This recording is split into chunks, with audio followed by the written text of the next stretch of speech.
गुरुवारी दुपारी राज्यात 2 दसरा मेळावे पार पडले. पहिला दसरा मेळावा झाला भगवानगडावर, तो पंकजा मुंडे यांचा, तर त्यानंतर नारायणगडावर मनोज जरांगे पाटलांचा दसरा मेळावाही पार पडला.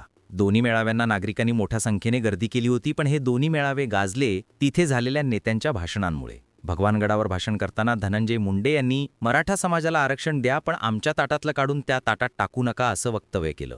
यावेळी त्यांनी अप्रत्यक्षपणे जरांगे पाटलांवर टीकाही केली. त्यानंतर पंकजा मुंडे यांनीही बोलताना मी 18 पगड जातीच्या लोकांसाठी लढणार आहे. गोपीनाथ मुंडेंनी मराठा आरक्षणाला कधीच विरोध केला नाही, आमचाही नाही, पण आमच्या ताटातून ओढून घेऊ नका ही विनंती आहे असं म्हणत पंकजा मुंडे यावेळी म्हणाल्या. पंकजा मुंडेंनी आपल्या भाषणात पूरग्रस्त भागातील पीडित शेतकऱ्यांनाही आवाहन केलं. तुम्ही सर्वजण काही चिंता करू नका असं म्हणत त्यांनी एक भावनिक शायरी म्हटली. जब देखती हूँ भूखे बच्चे फटे हुए कपड़ों में, माँ गरीबी में तड़पता परिवार मैं खून के आंसू रोती हूँ, अशी शायरी त्यांनी म्हटली.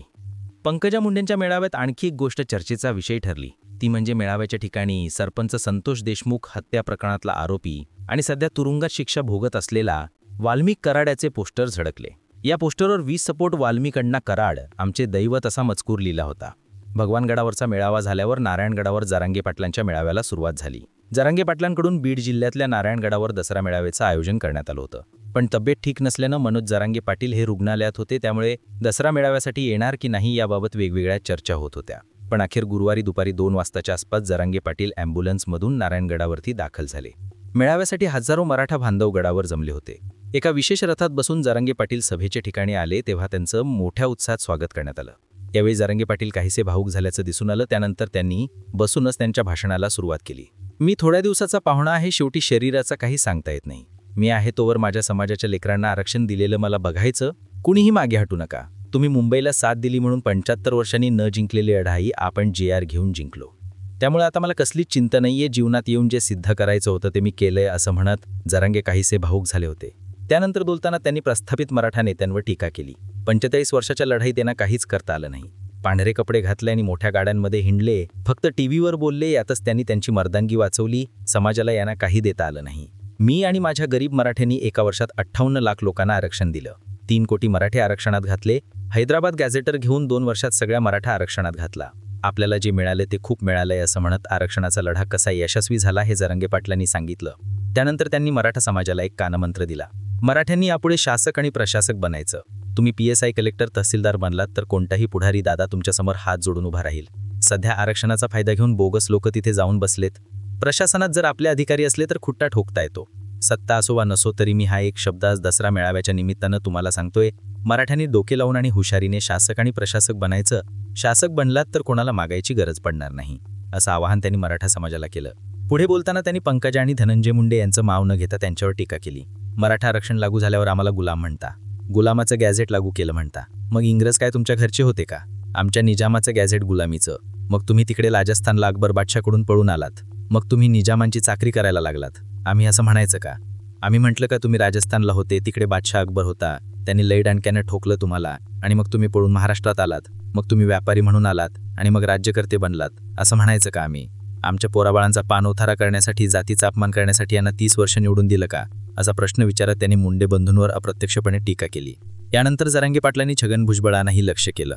जरांगे म्हणाले की आजपासून ओबीसीला दोष द्यायचा नाही.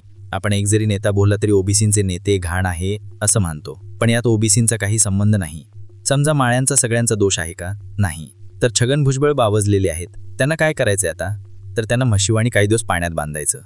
आता इथून पुढं ज्या जातीचा माणूस बोलेल त्याला ओबीसीचा नेता नाही म्हणायचं.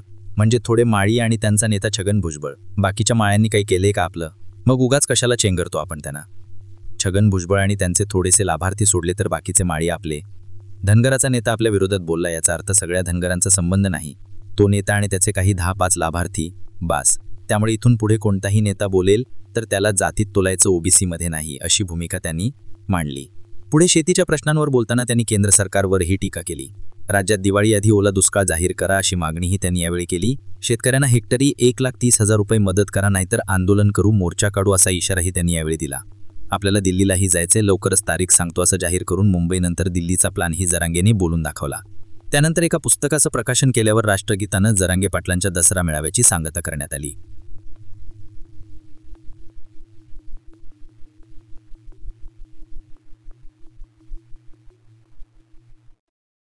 एकंदरीत काय तर दोन्ही दसरा मेळाव्यात मुंडे बंधू आणि मनोज जरांगे पाटील यांनी त्यांच्या आरक्षणाची भूमिका स्पष्ट केली, तसंच एकमेकांवर टीकाही केली.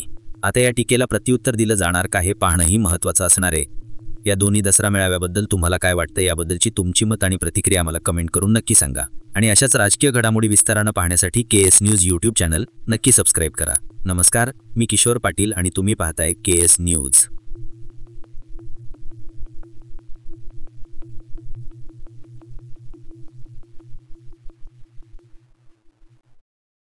सुरुवात करू भगवानगडापासून.